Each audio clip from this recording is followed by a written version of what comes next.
A special thank you to each of our subscribers who make this channel possible. Here's today's story.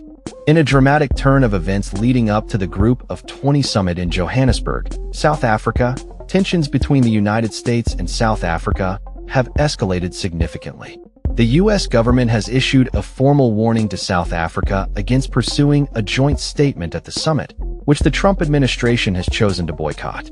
This diplomatic standoff is particularly significant as it marks the first time the African continent is hosting the G20 summit, with South African President Cyril Ramaphosa poised to hand over the presidency to U.S. President Donald Trump at the end of the year. The friction between the two leaders has been palpable, particularly following a heated Oval Office meeting in May where President Ramaphosa faced a public reprimand from Trump. The situation took a further downturn when Trump announced his decision to boycott the summit altogether, citing his administration's disapproval of South Africa's G20 agenda, which emphasizes solidarity, equality, and sustainability, themes that run counter to U.S. policy priorities. Crispin Fairai, a spokesman for South Africa's foreign ministry, expressed concern over the U.S.'s absence, stating, "Washington's absence negates its role over the G20's conclusions. We cannot allow coercion by absentia to become a viable tactic. It is a recipe for institutional paralysis and the breakdown of collective action." This sentiment underscores the growing frustration in Pretoria as the summit approaches.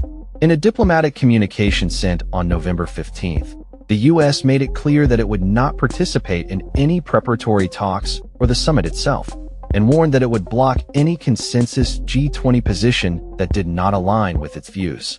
The message stated, "The U.S. opposes issuance of any G20 summit outcome document under the premise of a consensus G20 position without U.S. agreement." This ultimatum has raised questions about the effectiveness of the summit and the ability of participating nations to reach a unified stance. Despite the U.S.'s opposition, South Africa remains determined to push forward with its agenda, seeking a joint statement from the summit participants. Securing such a declaration is a top priority for Ramaphosa, who aims to build on the work of previous G20 presidents from the Global South, including Indonesia, India, and Brazil. Brazil's ambassador to South Africa, Philip Goff, indicated that Brazil supports South Africa's push for a declaration, highlighting the collaborative spirit among nations of the Global South. As preparations for the summit continue, around 15 heads of state are expected to attend, including leaders from Brazil, India, Turkey, and several European nations. Notably, Chinese President Xi Jinping will not be present, sending Premier Li Qiang in his place. Discussions at the summit are anticipated to focus on contentious issues, including gender and climate policy, with Argentina, a close U.S. ally, pushing back against references to climate finance.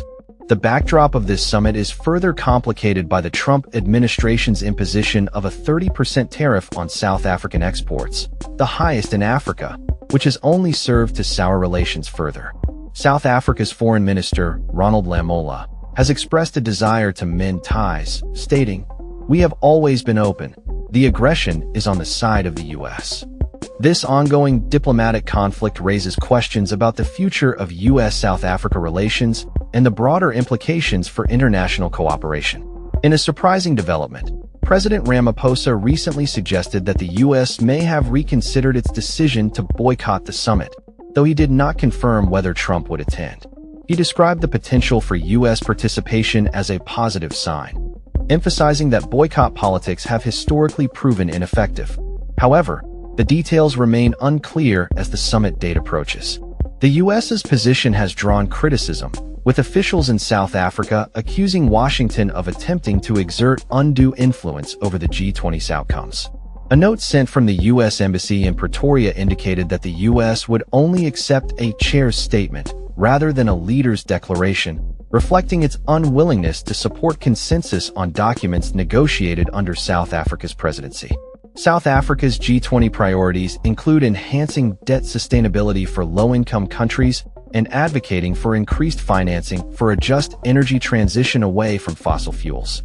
These objectives reflect a broader commitment to multilateralism and the interests of the Global South, positioning South Africa as a key player in international discussions. As the summit draws nearer, the world watches closely to see how these tensions will unfold and what implications they may have for global governance and cooperation. With the U.S. set to assume the G20 presidency in December, the dynamics established at this summit could set the tone for future international relations and collaborative efforts. That's all for this story. We upload videos every day covering many different subjects, so hit that subscribe button to stay informed. Thanks for watching.